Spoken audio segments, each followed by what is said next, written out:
Hello everyone, today I just wanted to share with you a little presentation I did for an engineering organization or alumni organization called Engineering Alumni Society at the University of California Irvine. It was my first time doing a public speech and it was pretty nerve-wracking, but I had some experience with Toastmasters with my job, and it's a message that I think would resonate with some of my subscribers and my network as a whole. So please, if you have a few minutes, listen to the speech and let me know what you think. All right, thanks. So our next guest speaker has a little intro prepared for us. Well, I asked for it. Andy Nguyen is an alumnus from the Henry Samueli School of Engineering, class of 2014 with a bachelor's in civil engineering. While a student at the university, he spent his time focused on studies, internships, and various campus organizations.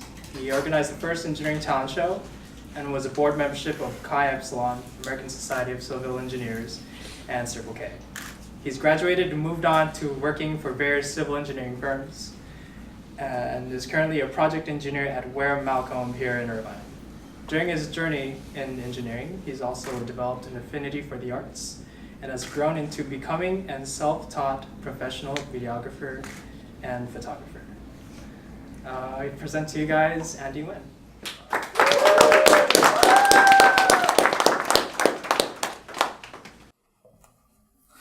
Thank you, Dean, for reading the paragraph that you asked me to write for you. My name is Andy Nguyen, and I'm a graduate of UCI, and I was asked to come here today to talk about how I was able to balance a full-time engineering job with, people call it a startup, but it's really just a business with me and some friends. And there's a bit of a balancing act for that.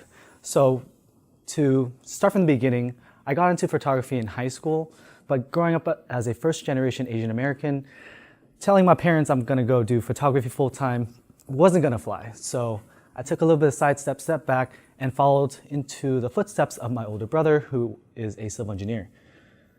During this time, going from high school to college, I maintained interest in photography, but to establish credibility in the prospects of photography, I kept trying to make money with it. So I did everything I could. So portrait photography, I tried to do proms, I tried to do events. I did the Chinese New Year Festival where I was assisting. I ended up interning and assisting a full-time wedding photographer, but every single one of my ventures ended up falling flat. I became frustrated because I wasn't as good in the arts as I was in engineering. And it wasn't, when I got to college, all the organizations I was involved in gave me skills that set me up for success in running my own business. Being involved in the organizations allowed me to write and read contracts, coordinate large-scale events, coordinate via email or in person, establishing my personal brand and just giving me experience into the real world. I was better set up for success. So by the time I picked up videography 2 years ago, I did it to support my girlfriend, now fiance, Archel, who's sitting back there, because on top of her full-time job, she's also trying to do food blogging and travel blogging. And I didn't want all the years I spent doing photography, almost 10 to be exact, to go to waste. So I wanted to use those skills and repackage it in a way to support her endeavors. So I picked up videography.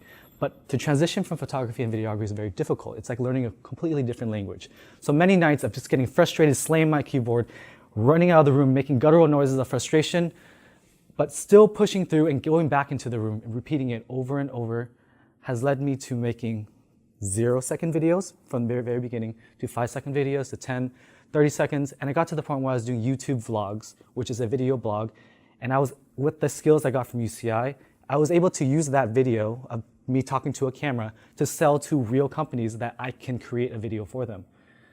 So that grew and grew until we actually got hired by a food tour company and they flew us up to San Francisco to cover photo and video for their food tours and post online about it. They covered our flights, they covered a little bit of hotel, but we had to pay the rest of the way. But still, that is a remarkable achievement for someone who's doing this on the side. And all the while I was doing this, I was still working as a full-time civil engineer. And to do that, the first key that I believe in is just honesty and being genuine about it. I don't hide the fact that I have another business and a hobby, from my employers, I just tell them, this is what I like to do in my free time. They ask me what I do for fun, I run a business. It's a little bit weird to say, but that's just what I do for fun. And because of that, I work my job and I still commit my hours to them. If there's a deadline at work, that is still my priority, and I will stay late, but when I get home, I continue working. So I just have to be intentional with the time that I have.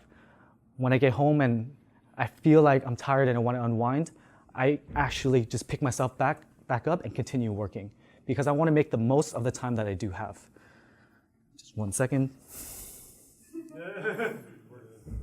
And this is because this job is something I can do on nights and weekends.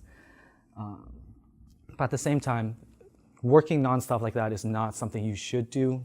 Sleeping at 2 a.m., 3 a.m., sleeping for 2 hours and going back to work, it's not sustainable, so you have to be aware of your physical, mental, and emotional health. You can ask for help, you can ask for extensions, and sometimes if you can't, you just have to do it. But be aware, don't push yourself and grind yourself into the ground because nothing is worth that. No hustle is worth that. And to summarize, my 4 takeaways to balance a full-time job and a creative business or any kind of side job or side hustle is number 1, to be patient. You have to put in the hours. And there are other people that are doing, it's very warm, fire.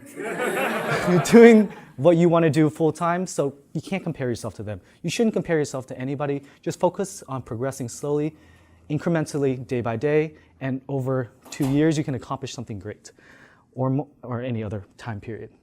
And be honest with communication. At my last job interview, before I even got into the office, I told them, hey, I have another business.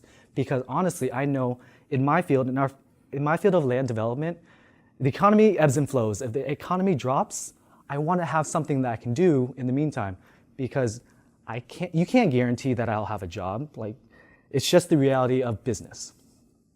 And be intentional with your time. Some of my friends go out drinking every night, every Friday. I have to say no to that sometimes because I want to be able to create a life that not many people have. And above all, you have to like what you do. If you don't love what you do, like what you do, find purpose in it, you're not going to go through all this stress and agony and long nights to be able to achieve your dreams.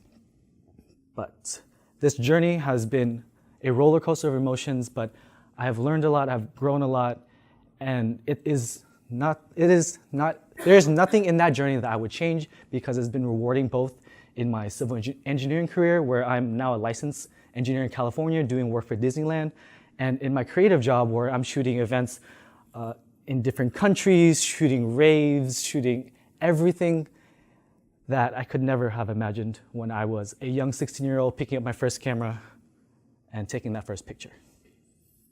Thank you.